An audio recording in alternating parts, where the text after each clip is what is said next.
Tiene usted 20 minutos. Buenas noches con todos. Gracias por la invitación. Voy a compartir mi pantalla ahora.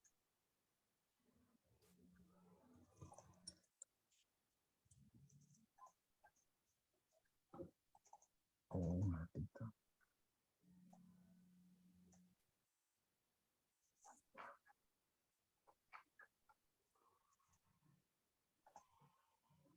Están, ¿pueden visualizarlo? Así es, Hola. doctor, se está observando perfectamente. Del inicio, ¿verdad? Así es. Está Ok, usted en su primera diapositiva.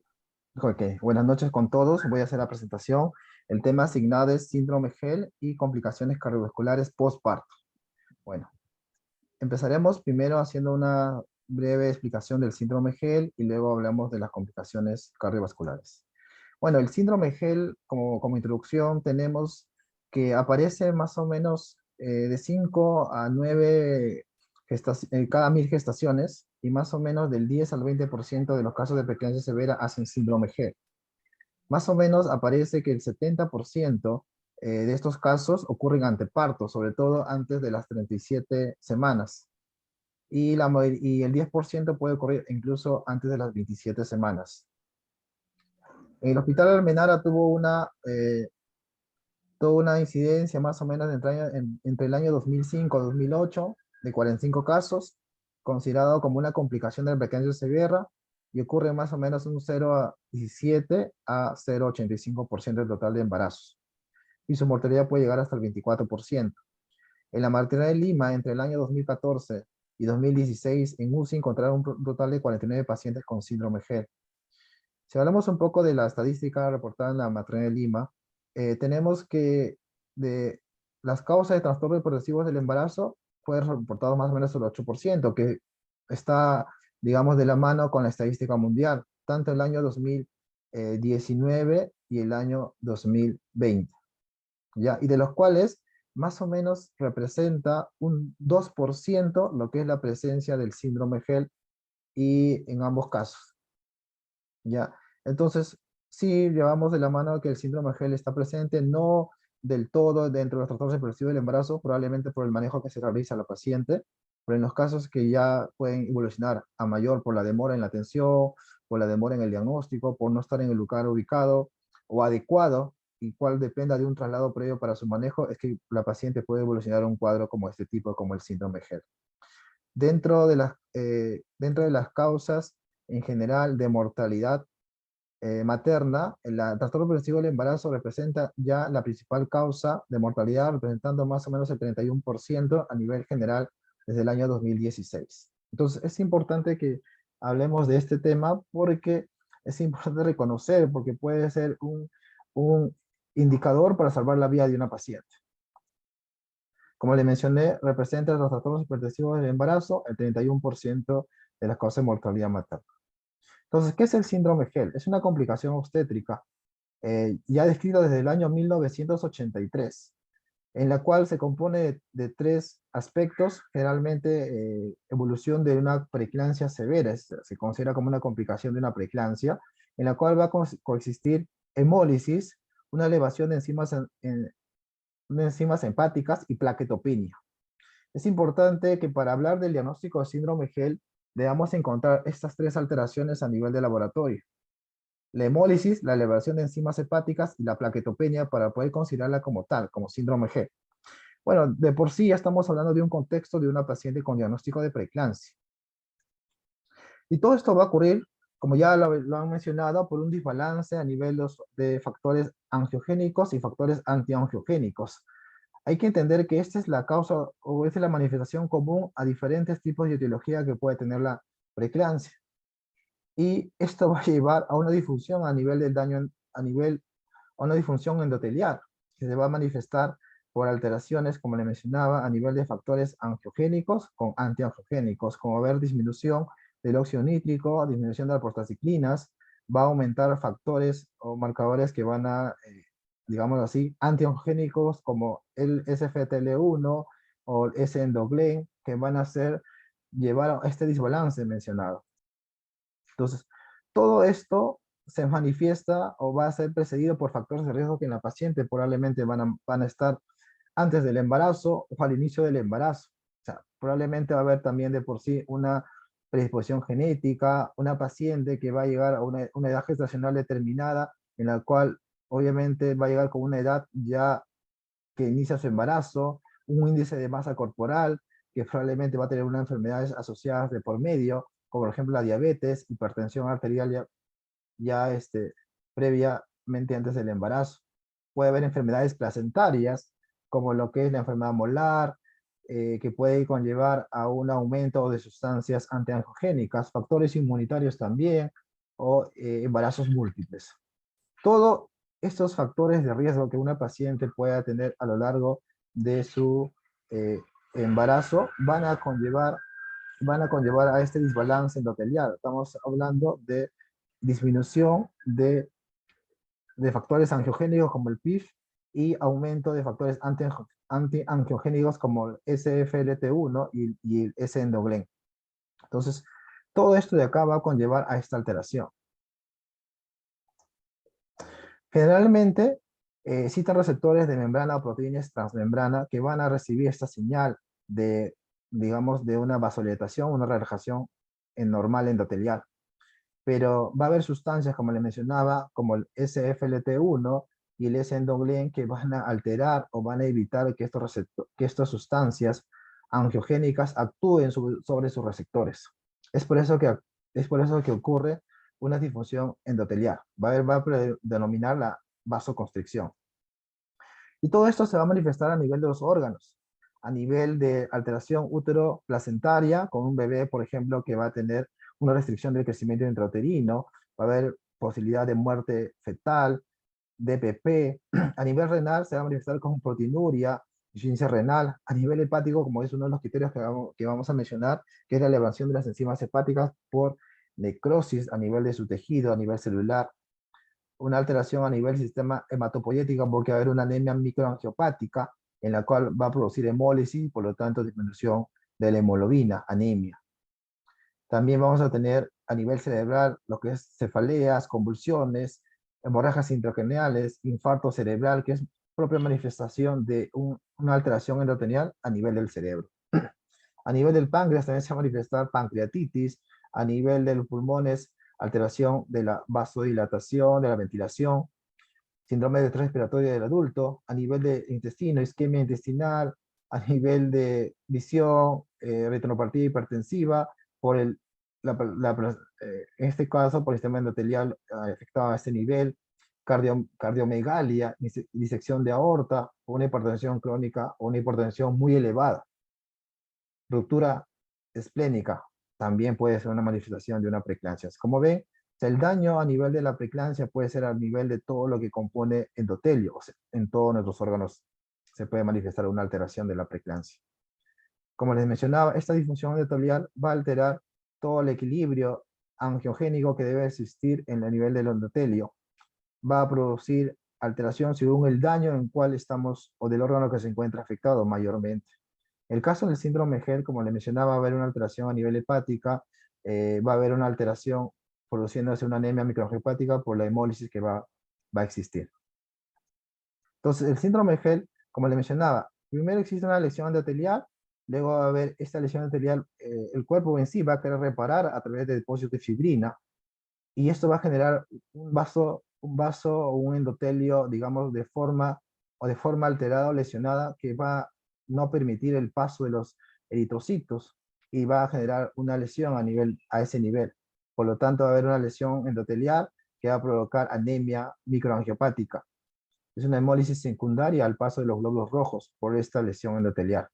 Y el sistema va a existir también una agregación plaquetaria porque va a querer reparar todo ese tejido. Entonces va a haber un consumo de plaquetas. Entonces esa es la base por la cual se produce el síndrome GERD, que sería una complicación de una preeclampsia severa.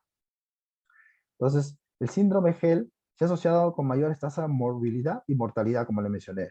Los principales síntomas representan dolor en el cuadrante superior derecho, malestar generalizado hasta un 90% de casos, náuseas y vómitos en el 50% de casos. Es importante que si tenemos un contexto de una paciente con preeclampsia o preeclampsia severa ya diagnosticada, si aparecen estos síntomas, es muy presuntivo que la paciente pueda estar haciendo un síndrome GEL, que tendríamos que comprobarlo a través de un examen de laboratorio. Entonces, para el diagnóstico debe tener principalmente tres criterios, que es la hemólisis, que se puede manifestar a través de la elevación del LDH, generalmente es más de 600, perdón, acá sería más de 600. Las transaminasas elevadas, TGO, TGP, mayor de 2 veces su límite superior de normalidad. En conclusión, usamos el parámetro más de 70, y que las plaquetas hayan una disminución de menor de 100.000 unidades. Entonces, es importante que podamos reconocer estos tres parámetros para poder hablar sobre el diagnóstico. Si alguno de ellos faltara, se considera síndrome GEL incompleto, pero como les vuelvo a mencionar, estamos hablando de un contexto de una paciente con preeclampsia severa, o sea, que ya tiene un diagnóstico previo. Es como que decir que estamos dentro de una complicación. Entonces, acá tenemos los criterios. Hablan bastantes grupos, criterios de Tennessee, criterios del Colegio Americano, criterios de Mississippi.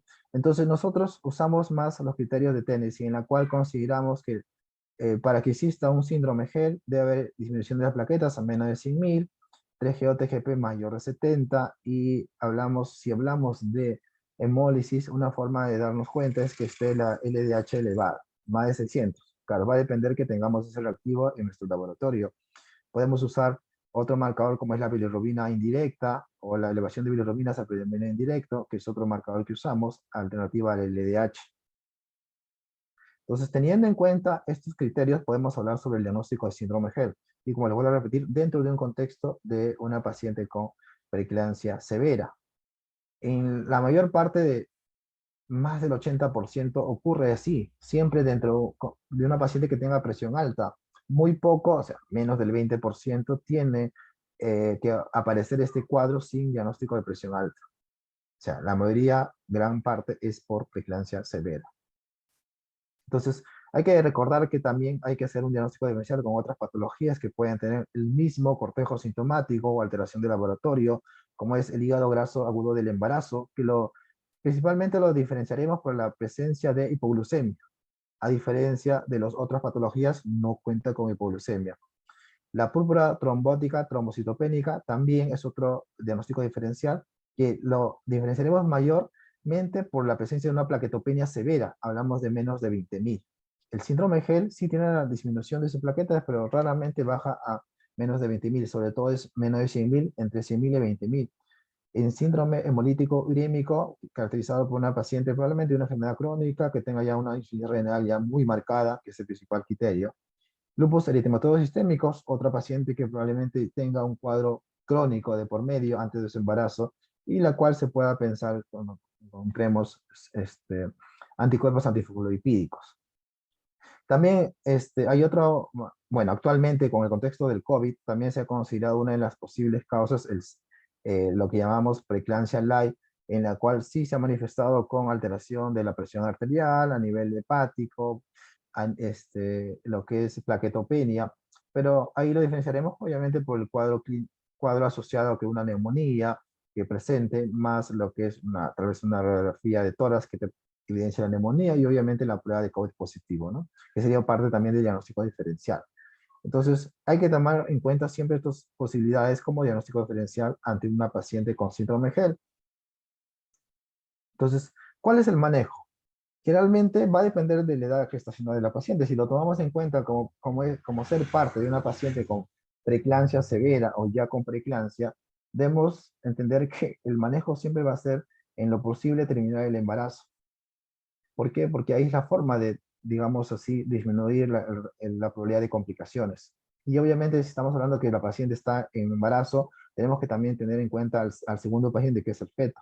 Va a depender mucho del contexto en el cual estemos, sobre todo si tiene una edad gestacional mayor de 34 semanas. Si las tiene así, el manejo inmediato va a ser terminar el embarazo, porque ya probablemente ese feto ya tenga una maduración pulmonar propia del tiempo de embarazo que tiene. Entonces es importante considerar ese manejo si la paciente tiene mayor de 34 semanas. Si la paciente todavía tiene menos de 34 semanas y la paciente no está muy complicada, no está muy grave, los dolores no son muy elevados que pueda tolerar una maduración pulmonar, se puede prolongar el embarazo 48 horas más buscando ese beneficio de la maduración pulmonar, pero solo con ese objetivo, que la paciente pueda llegar a una maduración pulmonar adecuada y o si la paciente también no se encuentra en el lugar indicado para hacer un manejo de este tipo, como hablamos en los casos de los médicos o de los centros de salud o hospitales de la periferia en cual no tenga un manejo de UCI neonatal para recibir a un recién nacido prematuro, es importante que también este tiempo nos ayudará al traslado respectivo del paciente. Entonces, prácticamente el manejo de este paciente va a ser multidisciplinario, que va a incluir, obviamente, el manejo del ginecólogo, etcétera, pero también va a ser el médico intensivista que nos va a apoyar mucho en la evaluación postparto, postoperatoria. Ahora, hay una controversia mucho sobre qué hacer en plantear lo que es el manejo expectante, ¿no? Se entiende que sería un manejo o prolongación del embarazo por más de 48 horas, ¿no? Pero eso va a depender mucho del lugar donde estemos. Si tenemos un recurso que es lo que es una UCI neonatal disponible, que muy pocas veces existe esa posibilidad, si queremos tener un beneficio para el feto, aumentarle unos días y aumentar su peso o su probabilidad de maduración pulmonar, sí se podría intentar teniendo las medidas adecuadas correspondientes. Probablemente sea un manejo de cuidados intensivos en la cual la paciente esté muy monitorizada para luego, ante la expectativa de un agravamiento, poder terminar el embarazo. Pero de por sí se considera que el síndrome GEL debe ser un motivo para terminar el embarazo inmediatamente. Bueno, hay mucha controversia con respecto a lo que es el uso de corticoides en el síndrome GEL. Se ha hecho muchos metaanálisis, tenemos en la biblioteca Cochrane en el año 2010 que hace una publicación, corticoides para el síndrome GEL, en la cual no se ha encontrado disminución a nivel de la mortalidad o morbilidad en la gestante, ni tampoco beneficio en lo que es efectos, resultados neonatales. Entonces, como tratamiento corticoide, como tratamiento antiinflamatorio para atenuar los síntomas en general o los resultados, no se ha encontrado beneficio. Pero lo que sí se ha encontrado beneficio es el aumento de lo que es los niveles de plaquetas. Eso sí se ha encontrado como un beneficio, sobre todo al usar dexametasona, ¿ya? Pero puede ser justificado en determinadas situaciones clínicas. Como les mencioné, hay que entender que lo principal acá es, si estamos en un contexto de preeclampsia o de síndrome GEL, lo principal sería terminar el embarazo. Hay otro metaanálisis del año 2015, en la cual también hace un estudio de más de 600 pacientes, o mejor dicho, juntan muchos estudios en los cuales se encuentran, recopilan como 600 pacientes. Igual, el beneficio es el mismo, es a nivel de las plaquetas, a nivel del LDH, o días hospitalizadas en UCI, pero no hay beneficio en resultados maternos ni neonatales. Por ejemplo, acá, haciendo, digamos, el beneficio del uso de corticoides a nivel de plaquetas, sí se encontró beneficio estadísticamente significativo. Y a nivel de LDH, la disminución del LDH por el uso de corticoides también. Como ven, a este nivel, mira, el nivel de plaquetas sí encontró beneficio estadísticamente significativo, el LDH también la disminución, los días de estancia en hospital y UCI también se encontró beneficio y también se encontró menor nivel de transfusión por el uso de corticoides como medida de tratamiento en una paciente con síndrome GEL. Entonces, el manejo en general va a depender, como les mencionaba, del contexto en cual estamos hablando, que es una paciente con preeclampsia severa. Ya tenemos que tener en cuenta todo el manejo inicial que ya los doctores anteriores me han precedido, han conversado con ustedes, la prevención de convulsiones a través del sulfato de magnesio, el tratamiento si es que hay una hipertensión arterial severa, los antihipertensivos, la fluidoterapia y obviamente el control de bienestar fetal, porque también es un segundo paciente. Si es necesaria la modulación fetal, como les mencionaba, depende del contexto de la edad gestacional de la paciente, podemos usar betametasona o dexametasona, según lo que tengamos. Eso es lo primero que tenemos que usar, buscando el beneficio para el feto sobre su madurez pulmonar. Entonces, tenemos la hidratación, tenemos la profilaxis de convulsiones con el uso de sulfato de magnesio, y también el sulfato de magnesio también actúa como prevención, como neuroprotección para evitar los casos de parálisis cerebral en los recién nacidos, y a la vez como maduración pulmonar. Entonces, ese sería el manejo inicial de los pacientes con síndrome GEL. Y si queremos seguir continuando con corticoides por el contexto que tenemos de la paciente, que ya probablemente ya terminó su embarazo, podemos continuar para el beneficio de las plaquetas con metilprednisolona. 40 miligramos cada 12 horas endovenoso, hasta que se evidencia un ascenso de la cifra de plaquetas por mayor de 150.000. Si no es necesaria la modulación pulmonar, podemos empezar directamente con metilprednisolona, 40 miligramos cada 12 hasta que se evidencie un ascenso por superior a 150.000. En caso de que no haya una respuesta, después de 8 o 10 horas, se puede hacer un tratamiento con más dosis, 40 miligramos endovenoso cada hora, cada 6 horas. Pero hay que entender, como les mencionaba, que este es un manejo probablemente de cuidados intensivos, en la cual esta paciente va a estar en el postoperatorio, o si queremos hacer un manejo conservador, va a estar dentro de una vigilancia estricta, por ser un embarazo de alto riesgo de complicaciones, tanto maternos como fetales. Entonces, la finalización de la gestación no es una indicación de per se cesárea, porque el parto vaginal es una opción siempre y cuando haya las condiciones para poder realizarlo. Estamos hablando de una paciente que probablemente ya esté en trabajo de parto, que esté dilatando. Si el parto normal se hace pronto, va a ocurrir prontamente y el estado de la paciente lo permite, se podría aceptar un parto vaginal. Pero si la condición no se permite, para evitar el tiempo prolongado de embarazo, de seguir el embarazo, tendría que hacer una cesárea. Va a depender mucho del contexto. La transfusión de plaquetas habitualmente se recomienda en caso de parto vaginal por debajo de 20.000 y en caso de que fuera una cesárea electiva por debajo de 50.000. En ese caso se estaría indicada una transfusión plaquetaria, ¿no? Hay que tomar en cuenta esos valores para poder, digamos, preparar a la paciente, ¿no? En caso de que la paciente esté por debajo de 100.000, siempre tener nuestras pruebas cruzadas para poder iniciar en cualquier momento la transfusión de plaquetas según el contexto que lo amerite. Entonces, ¿qué complicaciones además puede existir en el síndrome GEL? El famoso hematoma subcapsular hepático, que se ha descrito en alrededor de 1% de los casos de síndrome GEL. Se trata de una complicación severa y potencialmente mortal. Habitualmente se produce en el lobo hepático derecho. Los síntomas, en el caso de que hubiera además una ruptura del hematoma hepático, puede ser una epigastralgia persistente, dolor en barra, en cuadrante superior derecho del abdomen y acompañado de shock hipovolémico. Esto es muy importante porque, digamos así, puede ocurrir si no tenemos experiencia en el manejo de pacientes con preeclampsia severa o con preeclampsia. El hecho de que una paciente venga con un dolor epigástrico, sobre todo en el cuadrante superior derecho, podemos tomarlo como si fuera un problema vesicular, podemos tomarlo como si fuera un problema de gastritis, la cual está muy alejado del diagnóstico verdadero. Entonces es importante que lo tengamos en cuenta en el contexto de una paciente que tenga presión arterial alta.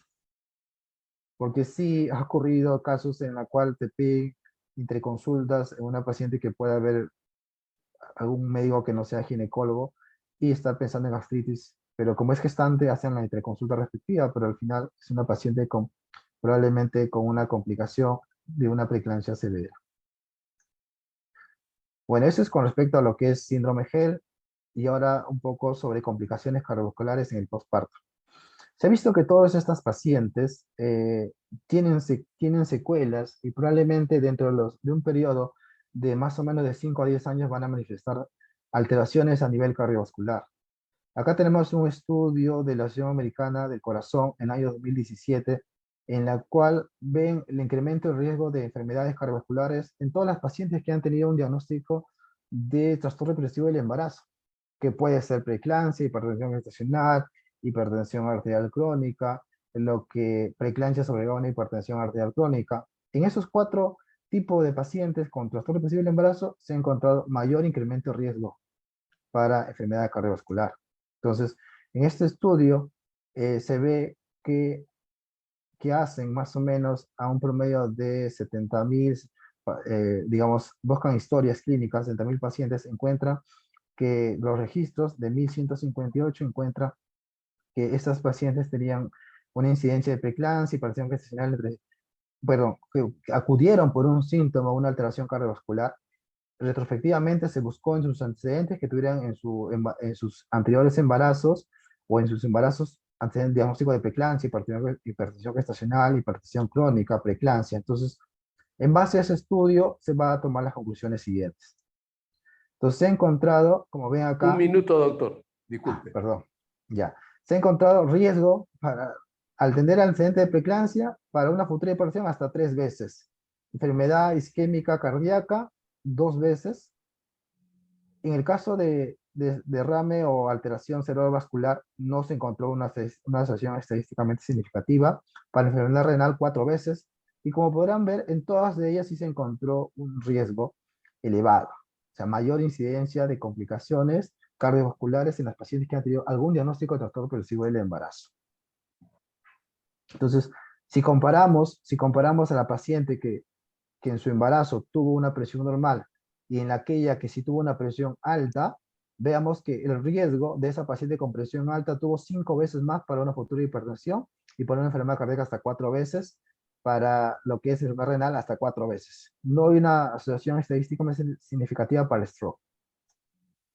En otro estudio, más o menos en Australia, más o menos de 600 pacientes, igual, se encontró mayor asociación en los diagnósticos con hipertensión gestacional y preeclampsia, o de hipertensión crónica. Miren, a los 5 años de 4 o 3 veces, a los 6 y 10 años, prácticamente a lo largo de su vida en adelante, después del embarazo, el riesgo va a aumentar definitivamente, tanto para hipertensión crónica, para presentar diabetes mellitus tipo 2 o para problemas de colesterol. En el boletín práctico de la COC también nos menciona que, referente a este tema, que en las pacientes que tuvieron preeclampsia y versus las que no tuvieron preeclampsia, mayor riesgo de qué? De enfermedad arterial periférica, accidente cerebrovascular, insuficiencia cardíaca, infarto de miocardio, hipertensión, incluso hasta 5 veces más. Entonces, definitivamente esto tiene que conocer nuestra paciente y manejar estrategias de prevención en estos pacientes, haciendo un control más continuo a nivel de prevención, sobre todo a nivel de postparto, estamos hablando a larga data, porque no es que la manifestación va a ser al año, generalmente son de 5 a 10 años posteriores al parto. Y obviamente dar una vigilancia cardíaca de esta paciente que tenga antecedente de trastorno progresivo del embarazo. Y cambios saludables en su estilo de vida. Es importante bajar de peso, comer saludable, dejar de fumar, que probablemente son los factores más conocidos, no son los estilos de vida, en este caso los modificables. Bueno, y eso sería todo. Muy bien, muchas gracias por la invitación. Muchas gracias, doctor.